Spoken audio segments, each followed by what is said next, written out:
Today, we're going to discuss some ways to combat the effects of ADHD. This is a follow-up to our episode from last week, so listen to that episode first. Welcome back to Savvy Psychologist. I'm your host, Dr. Monica Johnson. Every week on this show, I'll help you face life challenges with evidence-based approaches, a sympathetic ear, and zero judgment. Hopefully you've listened to my episode from last week and have taken some notes on your own executive skills. I also hope that you haven't spent the last week trying to self-diagnose. Even if you don't have ADHD, you may struggle in some of these areas from time to time. I don't have ADHD, but if you don't think I can procrastinate with the best of them, then I accept that challenge, friend. If you suspect that you or someone you know has ADHD, encourage them to get an assessment or evaluation from a licensed mental health professional.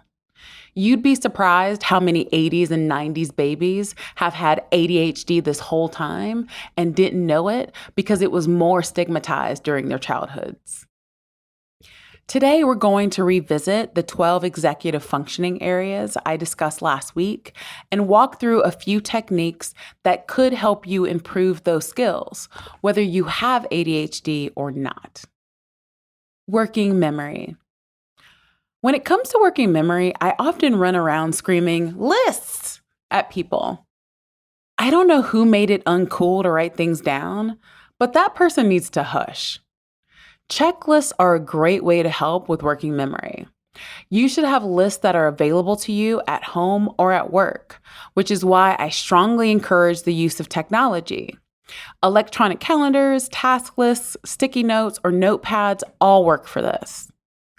If you need things in your physical environment, I often use colored sticky notes and index cards. You can have different colors represent different types of tasks or levels of importance. The latter can help with prioritization as well. Flexibility. Flexibility is difficult. We all, to some degree, hate surprises, at least in certain contexts, and absolutely abhor change. When my patients create a plan for something, I tend to run around poking holes in the plan to force them to adapt. One of the things you can do is if-then contingencies.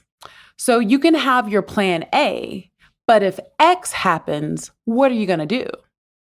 The answer to that question can't be to cry in a corner or rage quit. Forcing yourself to think through those scenarios can help prepare your mind for the eventual hiccup in your plans. Response inhibition. You know the classic count to 10 strategy that you've heard in the past for anger management? A similar thing is helpful for response inhibition. Essentially, you're building in a hold time. Don't rush yourself to respond or act. Give yourself a moment to think it through. I use the term hold time specifically because I think about it in my head like the hold music on a phone. I pick a tune, often a childhood song or an old school song, and use that as the background noise while I wait to respond to something. This can be gathering my thoughts prior to sending a text or an email or making any major decisions. Currently, my hold music is Skinamarink. If you don't know that jam, please Google it and check it out. You should take a minimum of 1 Skinamarink, but depending on the situation, it could take 50. The point here is to allow yourself space to actually think and not be impulsive. Many times my ADHD patients remark to me about feeling stupid. It's not because they are actually stupid. They have the capacity to make sound decisions. It's simply about slowing the process down so that the Merlin part of your brain can catch up with the Tasmanian devil part of your brain. Sustained attention. In regards to sustained attention, the goal here is to eliminate distractions. You will first want to limit access to distractions. Do you have certain apps on your phone that you check too often? Perhaps you want to turn off notifications so that you're less tempted to check them. You might be aghast that I would even mention this. but you could remove the app from your phone. Shocking, I know. But maybe it's not a good idea for you to have Twitter or Instagram on your phone. You can also shut out distractions by putting your phone on Do Not Disturb if you need a dedicated time to focus on a task. If random noises in your environment are distracting you, play soft music in the background or get a white noise machine to help you focus. Emotional control. You probably hear this all the time, but truth is truth. Practicing mindfulness meditation can help with emotional control. You also want to manage your self-talk. Often those with ADHD can develop a highly critical voice in their heads. I'm here to tell you, this self-punishment almost never works in the way that you intended. It is far better for you to develop a cheerleading voice in your head. It doesn't have to be overly positive, but it does need to be encouraging. Another great thing to do for emotional control is to rehearse potentially charged situations. If you know you're about to head into a stressful conversation with your partner, explore what they are likely to say and what emotions are likely to come up, and then prepare for that experience. Organization. My biggest tip here is learn from the best. There are so many people online who give tips on organization. Do a bit of studying on the topic. A lot of the strategies that I mentioned for working memory are relevant here as well. It can be overwhelming to get organized, particularly when we've let things be in disarray for so long. My biggest advice here is to start small. I have so many patients who tell me that small efforts don't matter because the problem is so big. And let me tell you, you couldn't be more wrong. A series of small efforts can tackle a big problem. It might take longer, but taking longer is less time than forever. If you don't make any movement, we will be talking about this same problem until we're both 80. Never discount your efforts. Planning and prioritization. In regards to planning and prioritization, did you know that you can actually Google planning templates? Yes, they exist, and you can use these to help yourself start planning out a project or goal. I also use colored Post-its to help with prioritization. For example, you can use red Post-its for items that are high priority and need to be completed soon, yellow ones for those that are standard priority and not urgent to complete, and green for low priority. Task initiation. This is another area where reducing distractions and technology can be helpful. Set times to work on tasks and times to engage in aimless activities like scrolling on TikTok. You can also use something called the Premack principle, otherwise known as Grandma's rule, to your benefit. This is where you pair a low reinforcing activity with a high reinforcing activity. For instance, once you complete your TPS report for work, then you can go see the new movie you wanted to in theaters. You can also enlist an accountability partner to ensure you don't cheat. Time management. Folks with ADHD often have trouble estimating how long something is going to take. One way to improve this is to practice. You can assign time estimates to various tasks and then make note of how long it actually took you to accomplish that task.